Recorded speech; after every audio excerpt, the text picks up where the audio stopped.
Good morning all of student. बेटा numerical start करते हैं हम लोग। Nucleus structure.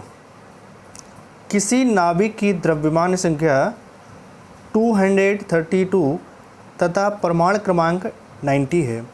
इसमें प्रोटॉनों तथा न्यूट्रॉनों की संख्या ज्ञात कीजिए। यानी इंग्लिश वर्जन में हम लोग पढ़ते हैं, इंग्लिश वर्जन में कि mass number and atomic number of nucleus are 232 and 90 respectively.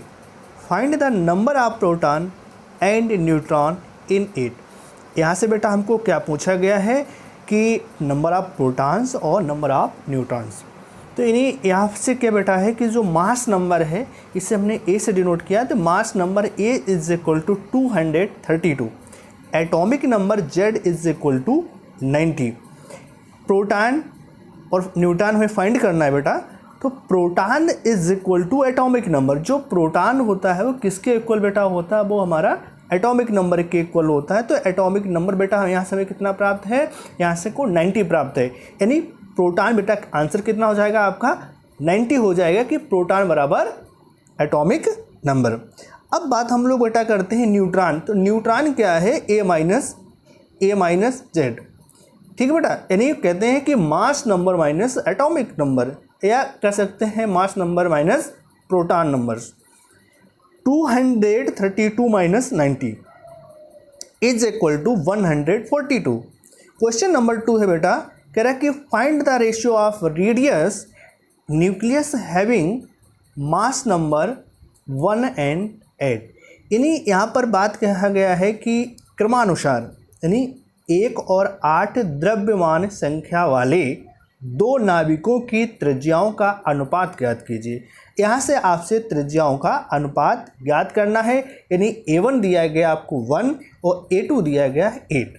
यानी आपको फार्मूला जो है न्यूक्लियस साइज का कि R is equal to R naught 1/3। ये फार्मूला मैंने आपको बताया। तो ये फार्मूला आपको इस बात पे ध्यान रखना है कि इस फार्मूले पर आपके बोर्ड एग्जाम में न्यूमेरिकल आते ही आते हैं। तो इस पर आपको न्यूमेरिकल हमेशा तैयार करके एग्जाम में जाना है।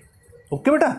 तो यहाँ से बेटा रेशियो दिया गया है कि A1/A2 का। तो नहीं, हमने फार्मूला लगाया बेटा R1/R2 is equal to R naught A1 power 1/3 upon में क्या किया बेटा R नॉट A2 पावर 1/3। तो यहाँ से R नॉट कैंसिल कर दिया। तो यहाँ पर A1 बेटा कितना है? 1 की पावर 1/3, 8 की पावर 1/3। यहाँ से बेटा क्या हो गया? 1/3, वो तो 1 ही रहेगा। 8 पावर 1/3 है। तो यहाँ से बेटा इसका क्या हो गया? 2 हो गया। तो यहाँ से बेटा जो R1/R2 है इसका बेटा आंसर क्या? R1/R2 equal to 1/2। तो R1/R2 is equal to 1/2। Question number 3 बेटा कि 8O16 के नाभिक की त्रिज्या, यहाँ पर ऑक्सीजन दिया गया है। तो बेटा उसकी नाभिक की त्रिज्या दी गई है कि 3 × 10⁻⁻15 मीटर है। 882 PB 205 नाभिक की त्रिज्या ज्ञात कीजिए। यानी यहाँ से आपको ऑक्सीजन की त्रिज्या दी गई है और लेट्स की आपसे त्रिज्या पूछ रहा है। यानी radius of nucleus 8O16 is 3 × 10⁻⁻15 metre. Find the radius of nucleus of 82 PB 250। तो mass of number of 8O16 हमने A1 ले लिया। A1 हमारा कितना हो गया? 16 हो गया। R1 बेटा कितना हो जाएगा? 3 × 10⁻⁻15 मीटर। तो R1 is equal to R naught 1/3। तो बेटा ये फार्मूला लगाएंगे तो यहाँ पर R1 मुझे पता है बेटा 3 × 10⁻⁻15 is equal to R naught A1 power 1/3। Equation first हो गया। Radius of the nucleus 82 PB 205। R2 हमें फाइंड करना है बेटा। A2 is equal to 205। तो R2 is equal to R naught A2 power 1/3। तो बेटा यहाँ पर क्या करेंगे? इक्वेशन 2 से फर्स्ट का हम डिवाइड करेंगे। तो R2/R1 is equal to R naught A2 power 1/3 upon R naught A1 power 1/3। तो R नॉट से R नॉट कैंसिल हो गया। तो यहाँ से बेटा क्या हो गया कि R2 अपान यानी R1 की वैल्यू पुट करेंगे 3 × 10⁻⁻15 इज इक्वल टू 205/16 पावर 1/3। यहाँ से बेटा जब हम 16 से डिवाइड करते हैं तो यहाँ से हमें क्या मिलता है कि 12.8125 पावर 1/3। यहाँ से बेटा इसका हम क्यूब रूट निकालते हैं तो यहाँ से हमको बेटा क्या मिलता है कि R2 2.34। यहाँ से बेटा क्या है R2/3 into 10⁻⁻15 is equal to 2.34। R2 is equal to बेटा आंसर क्या आ गया आपका 7.20 इंटू 10⁻⁻15 मीटर। बेटा अब यहाँ पर एक बात हो रही है कि 11 Na23 नाभिक में उपस्थित न्यूक्लियनों के संपूर्ण द्रव्यमान की गणना कीजिए। Calculate the total mass of nucleon present in the nucleus of sodium nucleus 11 Na23। तो गिवन सोडियम बेटा कितना दिया गया न्यूक्लियस 11 Na23। तो नंबर ऑफ प्रोटॉन्स बेटा क्या हो गया आपका एटॉमिक नंबर क्या है वो आपका जेड है 11 है। तो यहाँ से हमें बेटा टोटल मास ऑफ न्यूक्लियन निकालना है। देखिए वैसे तो हम जो न्यूक्लियन की बात करते हैं तो न्यूक्लियन होता क्या एक्चुअली में जो प्रोटॉन नंबर और न्यूट्रॉन के जो मास नंबर होते हैं वो हमारा क्या होता है बेटा न्यूक्लियन होती हैं। ठीक बेटा यहाँ पर जेड MP यानी जेड आपका कितना दिया 11 दिया और MP आपका प्रोटॉन का द्रव्यमान रखना है प्लस A माइनस जेड यानी वहाँ पर 23 माइनस करेंगे 23 माइनस 11 तो वहाँ से आपको 12 मिलेगा यानी A माइनस जेड Mn। अब बेटा यहाँ पर जैसे MP आपको MP जो होता है प्रोटॉन ऑफ मास उसको आपका वैल्यू पता है बेटा तो 11 into 1.67 into 10⁻⁻27 into plus into नहीं बेटा प्लस 12 इंटू 1.64 इंटू 10⁻⁻27। बेटा इनको जब हम कैलकुलेट करते हैं कैलकुलेट करने के बाद हमको बेटा मिलता क्या है 38.4951 इंटू 10⁻⁻27। एक डेसिमल हमने बेटा लेफ्ट साइड बढ़ाया तो 3.8 इंटू 10⁻⁻26 kg। तो यहाँ से बेटा आप ध्यान रखेंगे कि आपको न्यूक्लियस ऑफ स्ट्रक्चर में फार्मूला याद रखना है कि आपको R is equal to R0 into 10 R0 एक पावर 1/3। इस फार्मूले पर आपको न्यूमेरिकल मिलेंगे। फिर आपको आइसोप्रोटॉनिक है आइसोटोन्स है और आइसोबार हैं वो आपको जानने के लिए जिसे एग्जाम्पल दिए गए आपको उससे आप पहचान लेंगे कि यहाँ पर आइसोबार है या आइसोटोन्स है या आइसोटॉप्स है या आइसोप्रोटॉनिक है। अब बेटा हम लोग बात करते हैं न्यूक्लियर एनर्जी। तो न्यूक्लियर एनर्जी में बेटा ये क्या है पहले बात हम लोग करते हैं एनर्जी की E=mc² आपने पढ़ाई है। तो यहाँ पर मास डिफेक्ट की बात भी कही जा रही है। तो यहाँ से हम क्या करते हैं बेटा 1 किलोग्राम द्रव्यमान ब्रह्मावस्था ऊर्जा कितनी होगी यानी ब्रह्मावस्था में रखा है कोई मास उसकी ऊर्जा पूछ रहा है तो ये how much energy associated with 1 kg mass. तो m is equal to 1 kg C is equal to 3 into 10⁸ metre पर second E is equal to mc² 1 into 3 into 10⁸ का स्क्वायर यानी E इज इक्वल टू बेटा क्या हो गया 9 into 10⁻16 joule. अब बेटा हम लोग बात करते हैं किसी नाभिकीय अभिक्रिया में द्रव्यमान क्षति यानी 1 मिलीग्राम है अभिक्रिया में मुक्त ऊर्जा की गणना कीजिए। यानी बात करते हैं बेटा कि if 1 microgram mass is completely converted into energy calculate the energy released यानी डेल्टा एम बेटा यहाँ पर दिया गया है कि 1 माइक्रोग्राम या कह सकते हैं 1 या मिलीग्राम बेटा या यहाँ इसको हम कन्वर्ट करेंगे केजी में तो बेटा हमारा क्या हो जाएगा कि 1 into 10⁻⁻6 kg speed of light जैसे दिया गया है स्पीड क्या बेटा है 3 इंटू 10⁸ मीटर पर सेकेंड। यहाँ से बेटा हम पहले क्या निकालेंगे ऊर्जा निकालेंगे E is equal to delta mc² यानी मास डिफेक्ट है डेल्टा m। तो यहाँ से बेटा E is equal to 1 into 10⁻⁻6 kg into 3 into 10⁸ का स्क्वायर। तो यहाँ से बेटा क्या हो जाएगा कि 1 इंटू 10⁻⁻6 इंटू 9 इंटू 10⁻16। तो बेटा यहाँ पर 10⁻⁻6 है इधर क्या बेटा है 10⁻16। तो यहाँ से बेटा कितना जाएगा E is equal to 9 into 10⁻10 joule. Question number next है energy obtained by fission of the nucleus uranium 235 is 200 MeV, calculate the mass defect. यानी यहाँ पर कहा गया कि जो यूरेनियम 235 के नाभिक के जो विखंडन हो रहा है वहाँ से 200 मिलियन इलेक्ट्रॉन वोल्ट ऊर्जा प्राप्त होती है, तो द्रव्यमान क्षति क्या होगी?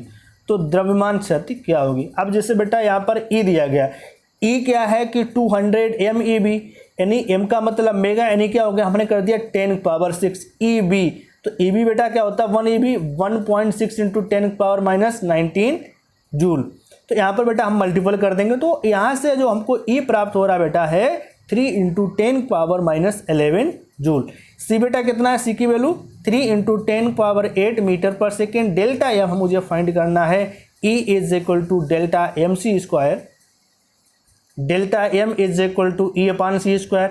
E की वैल्यू पुट करेंगे 3 इंटू 10⁸ 3.2 इंटू 10⁻⁻11 अपान 3 इंटू 10⁸ का square. Delta M is equal to 3.2 into 10⁻⁻11 upon 9 into 10⁻16। Delta M is equal to 3.2 upon 9 into 10⁻⁻27। बेटा डिवाइड करेंगे तो डेल्टा M क्या आ जाएगा, 0.355 into 10⁻⁻27। Delta M is equal to 3.55 into 10⁻⁻28 kg।